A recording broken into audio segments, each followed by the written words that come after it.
कब्रिस्तान horror story in Hindi. मनोहर का घर पुराने कब्रिस्तान के पीछे था और उसके घर के छत से वह कब्रिस्तान अच्छे से दिखता था। वह रोज उस कब्रिस्तान को पार करके ही अपने काम पर जाता था। मनोहर के 2 बच्चे थे और दोनों बच्चे बड़े ही शैतान थे। बड़े बेटे का नाम रॉकी और छोटे बेटे का नाम विकी था। एक बार गर्मी की छुट्टियों में रॉकी और विकी की बहन सोनिया भी आई हुई थी। तीनों मिलकर रात के लगभग 12 बजे एक रूम में ट्रूथ और डेयर खेल रहे थे। रॉकी सोनिया से पूछता है कि तुम ट्रूथ लोगी या डेयर। सोनिया डेयर लेती है और पूछी है कि तुम लोग कुछ खतरनाक करने के लिए तो नहीं कहोगे ना। रॉकी, ये हुई ना बात, तो जाओ अब छत पर से घूम करके आओ और छत पर रखे गमले में से फूल तोड़कर लाना होगा, तभी हमें पता चलेगा कि तुम छत पर से आई हो। सोनिया, छत पर से तो कब्रिस्तान दिखता है। नहीं, मैं नहीं जाऊंगी। रॉकी और विकी दोनों सोनिया को छत पर जाने के लिए जबरदस्ती बोलते हैं। सोनिया छत पर जाती है और जैसे ही गमले में लगे फूल की तरफ बढ़ती है, तभी उसकी नजर कब्रिस्तान की ओर पड़ती है। कब्रिस्तान में एक बड़ा सा सूखा पेड़ होता है। वह देखती है कि उस पेड़ पर एक सर कटी हुई उल्टी लाश लटक रही होती है। सोनिया उसे देखती है और जोर से चिल्लाती हुई बेहोश हो जाती है। फिर जब सोनिया बहुत देर तक छत पर से नहीं लौटती है, तो रॉकी और विकी दोनों डर जाते हैं और वह छत पर जा करके देखते हैं तो पाते हैं कि सोनिया बेहोश पड़ी है। वो तुरंत मनोहर को बुलाते हैं और सारी बात बताते हैं। मनोहर, तुम तीनों को ऐसा खेल खेलने की जरूरत क्या थी? और रॉकी, तुम तो जानते हो उस कब्रिस्तान के बारे में कैसी कैसी खबरें आती है, फिर भी तुम सोनिया को रात में छत पर जाने के लिए क्यों भेजा? रॉकी, सॉरी डैड, मुझसे गलती हो गई, हम आगे से ऐसा नहीं करेंगे। मनोहर, और फिर कभी दोबारा ऐसा काम किया तो तुम दोनों को उसी कब्रिस्तान में छोड़ आऊंगा। अच्छा सोनिया बेटी, ये बताओ तुमने वहां ऐसा क्या देख लिया था कि तुम वही बेहोश हो गई?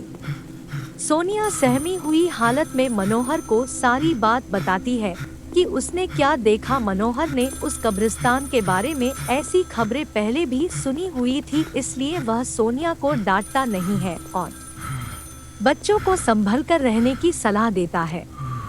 एक दिन मनोहर को काम से छुट्टी मिलने में देर हो जाती है और उस दिन उसे ऑटो भी नहीं मिलता है। वह पैदल ही घर की ओर चल पड़ता है। इधर विकी और रॉकी दोनों आपस में बात करते हैं। रॉकी, विकी, तुम्हें क्या लगता है सोनिया ने जो कहा वो सच है? मुझे तो लगता है कि वो सिर्फ बातें बना रही है, वो उसका भ्रम होगा। विकी, अरे नहीं भाई, तुमने उसकी हालत देखी नहीं, एक दिन भी और यहाँ रुकने को तैयार नहीं हुई। मुझे लगता है कि उसने सच में कुछ देखा होगा। रॉकी, चलो हम कब्रिस्तान में जाकर खुद ही देख लेते हैं। विकी, अरे भाई, तुम पागल तो नहीं हो गए हो? मुझे अपनी जान बहुत प्यारी है, मैं कहीं नहीं जाऊंगा और तुम भी मत जाओ। विकी के मना करने के बावजूद रॉकी नहीं मानता है और वह अकेले ही कब्रिस्तान की ओर चल देता है। कब्रिस्तान का दरवाजा खोलता है और अंदर चला जाता है। वह उस पेड़ की ओर भी देखता है जिस पर सोनिया को सर कटी हुई उल्टी लाश दिखी थी। रॉकी खड़े होकर उस पेड़ की ओर देखता है, तभी एक अदृश्य हाथ उसके पैरों को पकड़ लेता है। रॉकी डर जाता है और जोरों से चिल्लाने लगता है, बचाओ, बचाओ, छोड़ दो मुझे, मुझसे गलती हो गई, मैं फिर कभी यहाँ दोबारा नहीं आऊँगा। दूसरे कोने पर एक कब्र होती है जो कि खुली हुई होती है, उसके ऊपर खून लगा हुआ होता है।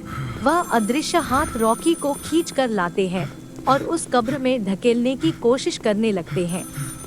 रॉकी चिल्लाता है, छोड़ दो, मुझसे गलती हो गई, मैं फिर यहाँ कभी नहीं आऊँगा, मुझे मत मारो, मुझे जाने दो। मनोहर काम से पैदल घर पहुँचने वाला ही होता है। जैसे ही वह कब्रिस्तान से गुजरता है, उसे रॉकी की आवाज़ सुनाई देती है। मनोहर, ये क्या? ये तो रॉकी की आवाज लगती है। ये तो कब्रिस्तान से आ रही है, मुझे जा करके देखना चाहिए। मनोहर कब्रिस्तान में चारों ओर देखता है, लेकिन रॉकी कहीं नहीं दिखाई देता है। वह घर लौटकर आ जाता है और विकी से पूछता है कि रॉकी कहाँ है। विकी, पापा मेरे बार बार मना करने के बावजूद भी रॉकी कब्रिस्तान में चला गया। वो जानना चाहता था कि सोनिया जो कह रही थी वो सच है या नहीं।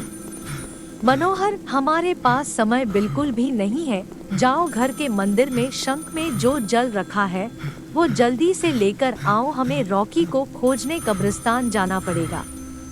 विकी वो जल लेकर आता है। मनोहर और विकी कब्रिस्तान में जाते हैं। मनोहर जल छिड़कता है, फिर उसे किसी के घसीटने का निशान दिखाई देता है। वह समझ जाता है और फिर उस निशान का पीछा करते हुए उस कब्र तक पहुंच जाता है। मनोहर कब्र के आसपास वो जल छिड़कता है।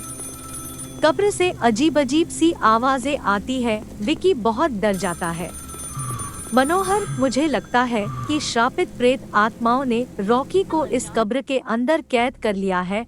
हमें जल्द ही इसे निकलना होगा। तुम ये पवित्र जल आसपास छिड़कते रहो, इससे हमें वो प्रेत आत्माएं कोई नुकसान नहीं पहुंचा पाएंगी। मैं कब्र को खोलने की कोशिश करता हूँ। मनोहर उस कब्र को खोलने की बहुत कोशिश करता है। अंत में वह कब्र खुल जाती है।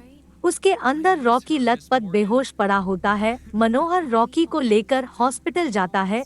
उसकी हालत बहुत गंभीर होती है। उस दिन के बाद मनोहर उस घर को छोड़कर शहर से दूर एक दूसरे घर में अपने पूरे परिवार के साथ रहने चला जाता है।